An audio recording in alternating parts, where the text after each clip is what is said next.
Hello, hello. Welcome back to the show that you've been anticipating for as long as 2025 has been going. The Cheesy Dibbs Music Show. I'm here today with my good friend, Casey. Yo, what's good? I'm Casey. Yeah, to start off, I've decided I ask the same few questions at the start of every episode. So, I haven't heard of this. I thought I told. Never mind. You're a fake fan. You didn't listen to the I first. didn't listen to the first. I'm going in completely blind, which I feel like is like the best way to go about it. So that way I'm not like fake fanning up in here. Like I'm going in like completely blind with like fresh mind on the show itself. Mm-hmm. Yeah. So first of all, this one gets a little deep and introspective, if you will. What? Why do you love music? Why do I love music? I don't know. I think music is like, I don't know. It's like it's all about tone and mood. So That is true. I have stuff to say about that later. oh, you do? Wow. With this album specifically. Yeah, so I don't know, like music is really special when you feel a specific emotion listening to it. I feel, music makes you happy, music makes you sad. Mhm. Music makes you mad, music makes you glad. Type shit. Okay, Dr. Seuss. Yeah, exactly. So like, I don't know, just the way music can make you feel emotion. Like some people are like, man, I don't feel any emotion when I listen to music. All I listen to is like I listen for that. I listen to make sure that the progression is good. Like, yeah, I don't know. I don't know. I'm just thinking like, like you got like people don't pay much attention to stuff like they just put in like like Drake in their AirPods at high school, like they're still listening to music for emotion to an extent because they do it because it sounds good and it makes them feel good, that's Mm-hmm. they may not look into it that deeply, but that's why they listen to that music. It's to make them feel whatever emotion they want. Mm-hmm. Hmm. That's a good answer. I like that answer. Now, how did you discover the artist known as Bladee? Bladee. Oh my gosh. How did I know Bladee? Um, well, I've known Young Lean longer than Bladee, but I actually didn't listen to any Young Lean. He was like sort of just like A guy that you knew existed. yeah, like an internet figure. I never listened to a Young Lean song. The first Bladee song I definitely listened to was Be Nice to Me. Mm. Um, which I think you've heard before, Quinn. Probably. Have you played it? Or is it Maybe. just like one of his most popular It's songs? one of his most Yeah, popular songs. I've probably heard it. And so basically just I think I I actually like saw or heard Be Nice to Me in like little Instagram video or something like that. It was like that song was like very It is his popular most with played memes song. and stuff. Yeah.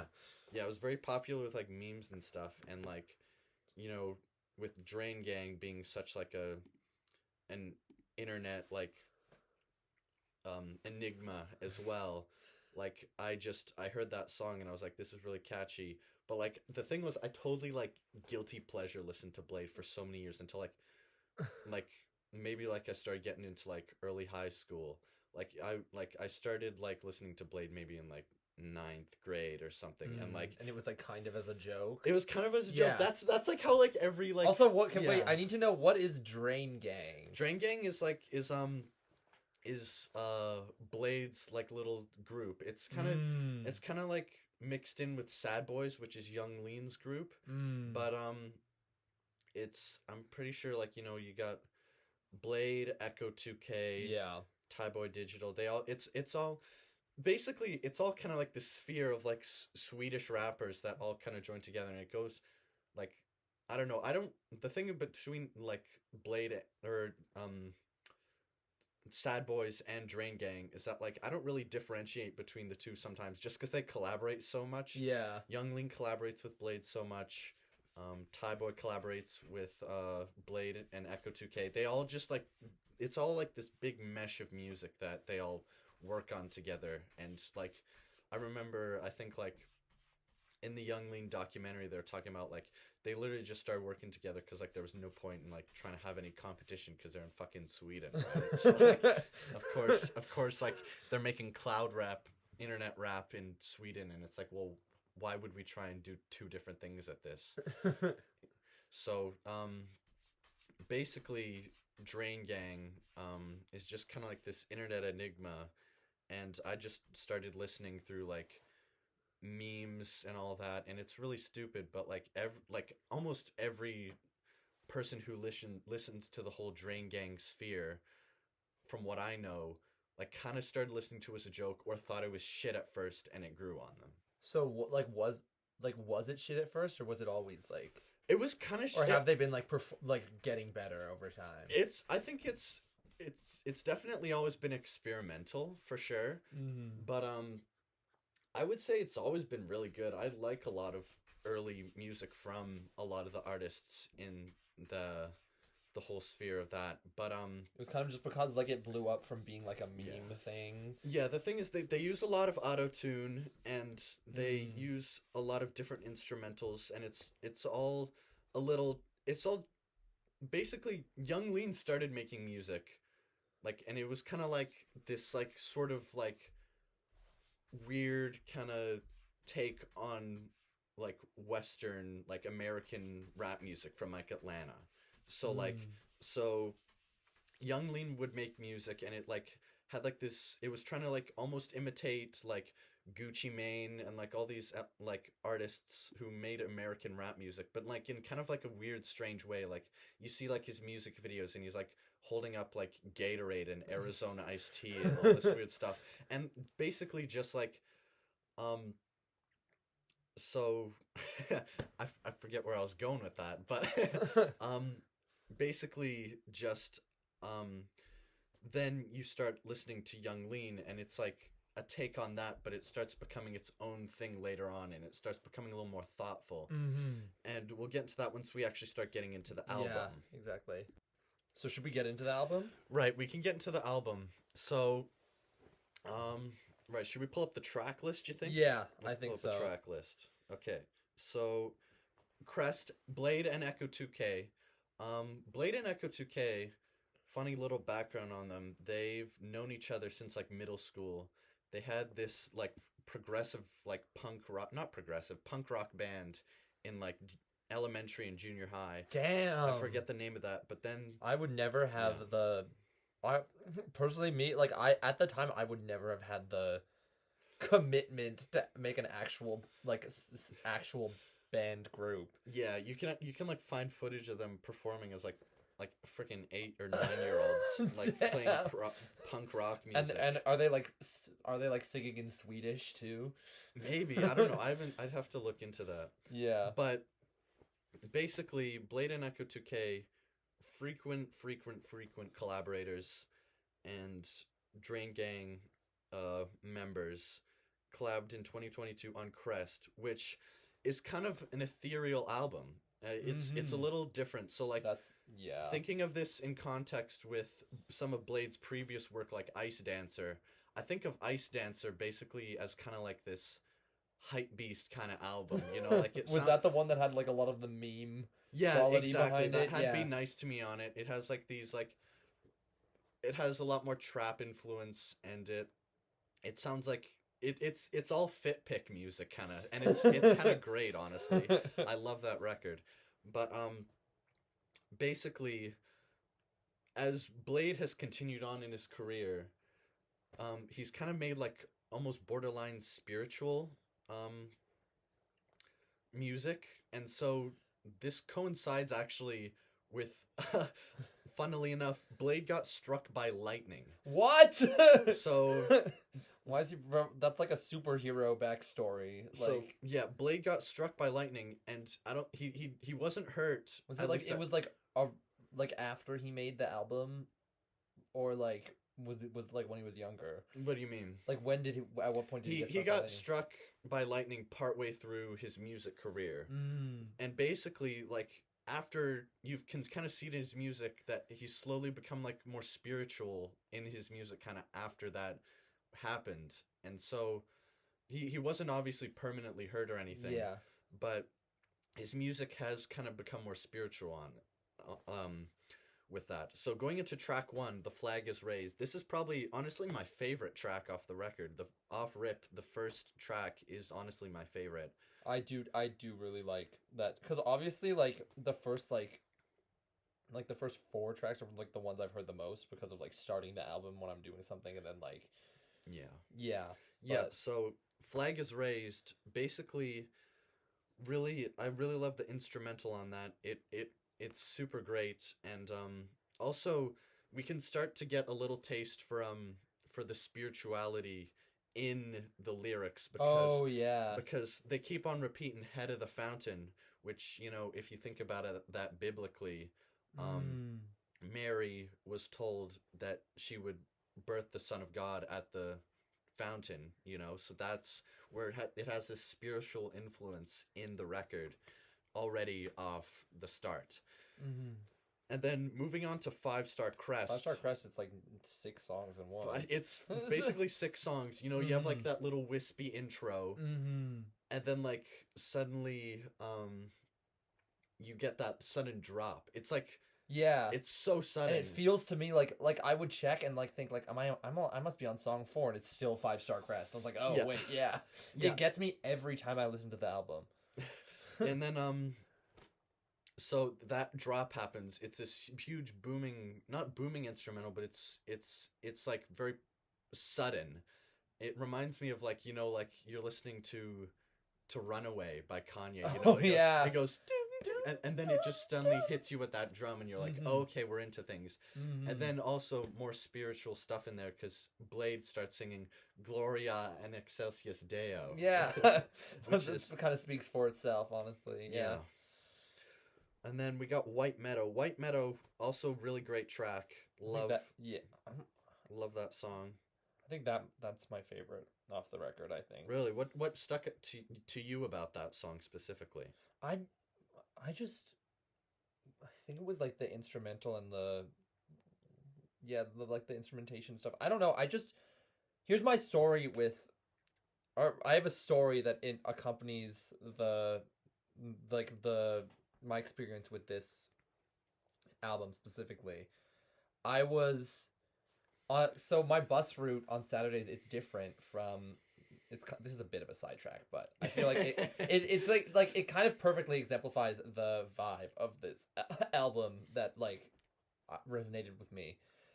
On Saturdays, my bus route like doesn't exist to get to McEwen, because like I take the 500X, which is like a bus that only exists on the weekdays. Right. And I was going to go home from my rehearsal on Saturday, and I got to my bus stop, and I usually take the 523 Mill Woods to get home, and it just wasn't showing up, and no buses were showing up. And then it got like dark, and it was snowing. It was so fucking cold that day. It was snowing, it was dark, and then I turned the corner, and there was this massive crane. There was this massive fucking crane blocking the road that all of the buses to this one stop go down. So none of them were going that way today, so that I just couldn't go home. And I thought like maybe I'll call an Uber, like what do I do? And then for some reason I was like, let's just like walk home. And then I put on Crest, and I was walking in the dark through downtown. I have all these photos that I took. Wait. You had a spiritual photo walk? Literally. And I kept like seeing shit, and I was like, what, bro, what, like, this is when I found the crane. I felt so small. And then I walked past this barber shop, and it might have been a tattoo shop, and they had all these faces. Yeah. We'll have Quinn will edit those photos onto the screen. Maybe I will. We'll see. And then I was you can't not show them. Yeah. And then I was like hitting all these steep hills, and I could see like all the bridges, and the skyline was behind me. Yeah. And White Meadow was on, and it was like I felt like I was transcending. Yeah. And my bus that went a different route passed me, and I didn't even run to catch up with it. It was I like didn't care. I was like, I fully felt like I could walk all the way home. Right. I didn't, because it got too cold, and I had to ask my mom to come pick me up. Right. I mean, and I think lyrically, White Meadow does fit into that, because one of the like second things that it says on that record is the hand still warm, but I've turned cold now. Mm-hmm. And also, we find all these like oxymorons throughout that kind of show that dichotomy of kind of oxymoronic stuff, like an acid wash. You know, acid can wash, but it also burns and it Yeah. hurts. And also sweetest poison, you know, all throughout the lyrics in that song. So we can really see that. Mm-hmm. So next track we got is Faust, which is really great. That one instantly begins off with "I want to live in heaven." So, you know, definitely, Yeah, definitely. still spiritual here. And I want to reach closer to wait, you. this is cool. What's cool? I just noticed something in the song before this. Audio listeners, Quinn's looking at the lyrics. I'm looking at the lyrics. Everyone's an audio listener. There's no video. Yeah, one day.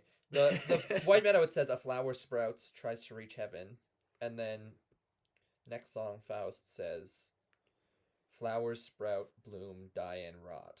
And I want to live in heaven. So maybe Blade is thinking of himself as a flower reaching up towards heaven. You know, he's a pretty little flower. Speaking of Blade being things other than a human, you know, my girlfriend actually thought she had not seen Blade's face ever, and so she she told me one day that like I thought Blade was like she was talking to me. She said that like she'd never seen Blade's face. I looked it up earlier. And so and she said that she imagined Blade just like as like a white horse. Like that was like the image she like conjured in her mind of what Blade looked like, because like she didn't like ever imagine what his human form would be. I looked him up, and every photo of him looks like a different guy. Every photo of him looks like a different man. Right. So for audio, we see like all these different, like we got curly haired, long haired Blade, and then we also have short ball cap hype beast Blade, you know, all these different versions of Blade. We have like hippie Blade, we have emo Blade. Yeah. All different kinds of Blade, which really exemplifies his growth as an artist, maybe as well in fashion as well. Yeah. Next on the album, we have Yeezus. I forget. Kanye. I don't know how to pronounce that. But does he say it in it? I think so. Maybe. Oh no, he just says yes over and over and over again. Oh, it's yeses. yeses. Oh my gosh, I should have figured that. I haven't listened to this track. This is not a repeat track for me. I'm not sure if it is. I just remember looking. I remember listening to it and then looking at the title and being like, "Oh, I understand what that means." Of course, it's yeses.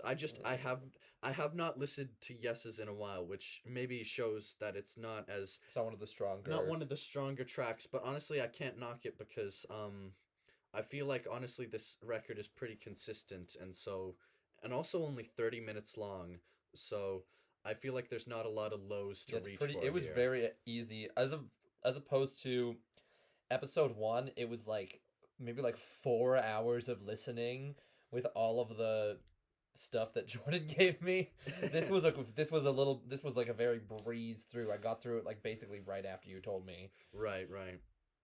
So Desire is a Trap. I actually listened to this one today, and I remember thinking it sounds very similar in tone to Faust as well, and maybe in terms of chord progression, I'm not sure, but there's so again with that head of the fountain lyric that's right at the beginning, flowing like a river, picking petals from the flowers, so we're getting more floral.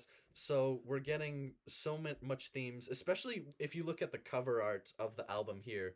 You see this pencil crayon drawing of this red barn on a green hill, which I really love that. Which you know, goes to show this meadow that Blade is looking through, this natural world, and it also looks kind of like heaven. It looks like what an interpretation of heaven could be. Yeah, in like a children's book or something. Yeah. And yeah, all the bright colors and stuff, and like the dead white background too. Are you remembering how it sounds? Yeah. Yeah. Chaos Follows. This one is a little more mellow from what I remember.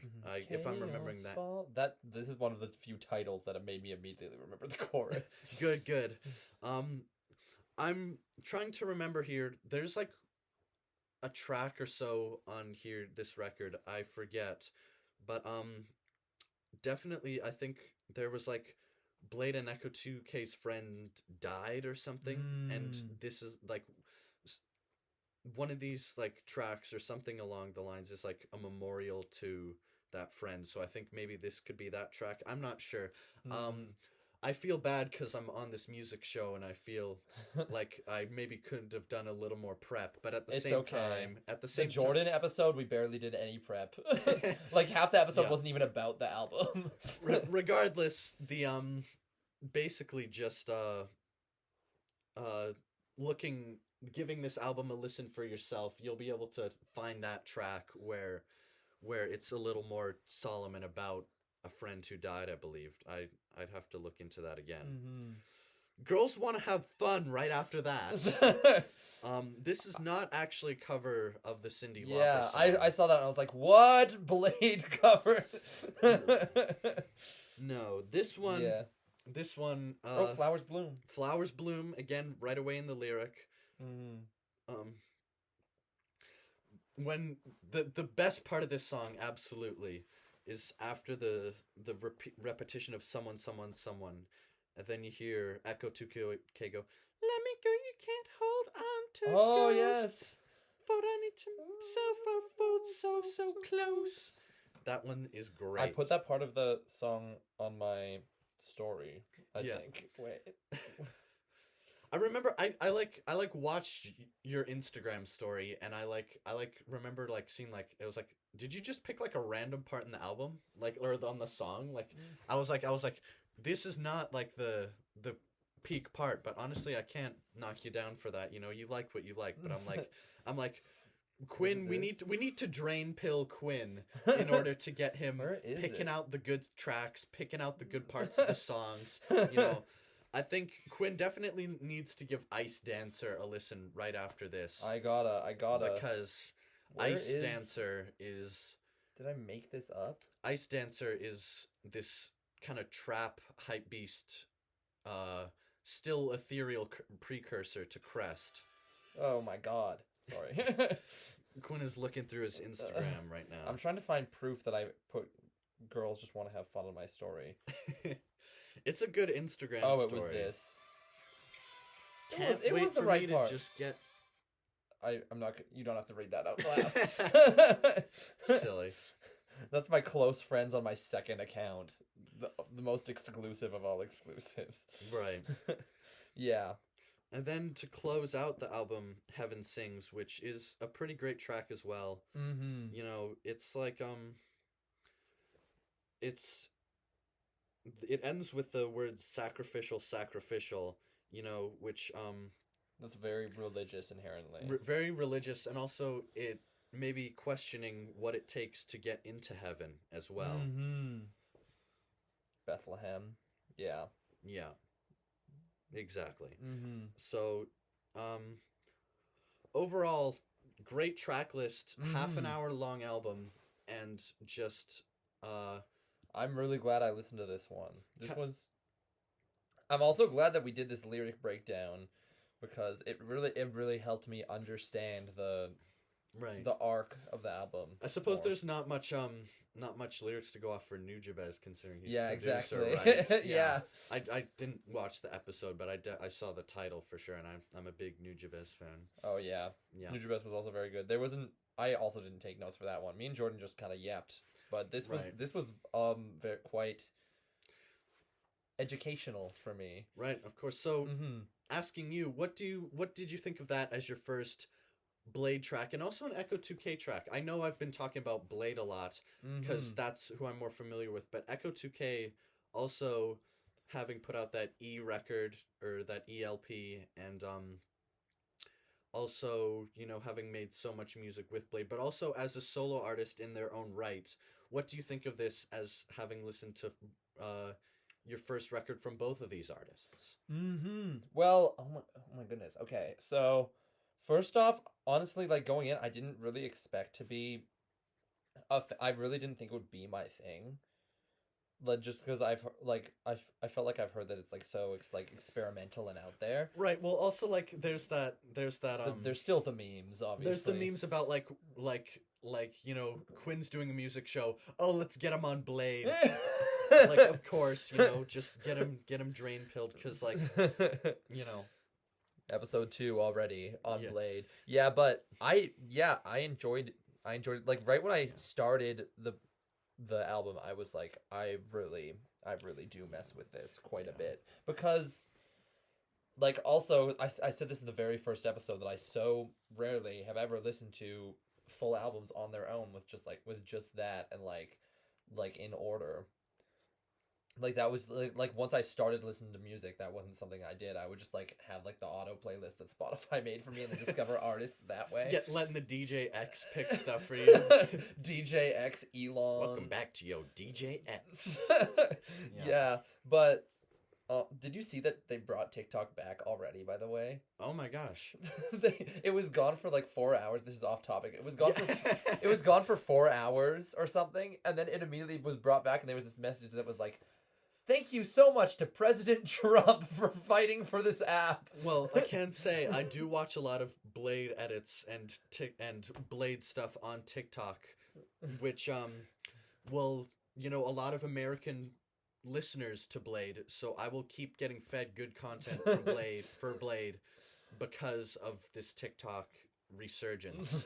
So maybe not thank you, President Trump. W for the Blade fandom. But social media in general has always been good for Blade, considering he's such an internet artist. And for those out there who Blade has a certain reputation in the music sphere, and some people think that his music is shit, and I don't know. I feel like my friend Quinn here. I also thought that his music would be shit. My friend Quinn here, who we know is not necessarily a normie per se, but definitely represents an outsider's perspective on Blade, has gotten into the music, has given it a listen, and likes it. I think that's a sign that Blade exists in this partial space between experimental music that's still approachable. I still gotta listen to Ice Dancer. What if I listen to that and I'm like, this is trash? Well, that won't happen because Ice Dancer is great. Yeah, where can the people find you, Casey? You can find me at Casey.m. Sorry. You can find me at Casey.m6 on Instagram. But I'm a private account, and honestly, if I don't recognize, like you, I won't accept you. It's nothing against you. And also, if I know you in real life and I don't accept you, that might just because I don't recognize your Instagram. Yeah, it might be because your profile picture is a fucking... yeah, a dog or a something. dog. Anyways, you can just find me at Casey.m6 on Instagram. I do have TikTok, but that's more for just sending stuff to my girlfriend and friends. Yeah. So he is not doing TikTok dances on there. I'm not hitting the renegade. No thank you to Donald Trump. Oh yeah. Anyways, go listen to Crest. You can find Blade. That's Blade spelt with 2 E's, by the way. Nardwar was technically incorrect when he said Bladee. Yeah, I was about to say, do not pronounce it Bladee or Bladee. But, Blade said that you can say Bladee. So, take that as you will. Just know that he intends for it to be Blade. And also be sure to check out all the other Drain Gang and Sad Boys artists like Young Lean, Good, Young Sherman, Echo 2K, Tyboy Digital, of course, and all those great artists. I'll remember all those names when I go back and loosely edit this. Right. I'll have the names pop up on screen. I'll be like, right. Everyone, remember. No, yeah. Awesome. It was great having you. Peace. Peace.